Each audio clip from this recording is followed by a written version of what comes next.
Panalangin para sa Northern Samar na nakakaranas ng matinding pag-ulan, pagbaha at mga landslide sa iba't ibang lugar sa Samar.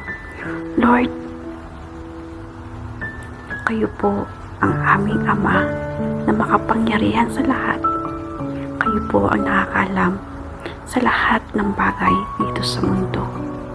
Sabi niyo nga po, ni ulti pong mga buhok namin ay bilang ninyo. Kung ano man po ang naranasan ng mga taga-Samar, yakapin niyo po sila, bigyan niyo po sila ng proteksyon, bigyan niyo po sila ng lakas ng loob. Kung ito man po ay kanilang nararanasan, alam po namin na ito ay may dahilan, at kung ano man po ito, alam po din namin na ito ay may solusyon, dahil kayo po ang aming Ama, ang aming Panginoon, manggagapot at tagapagligtas ng aming buhay.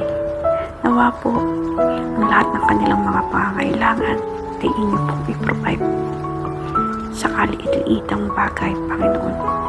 Sa inyo lang po sila umaasa, sa inyo lang po sila humahawak, sa inyo lang po sila ibinibigay ang lahat-lahat ng kanilang mga pangailangan.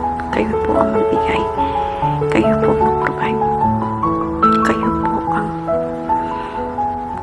kailangan ng bawat isa sa mga oras na to.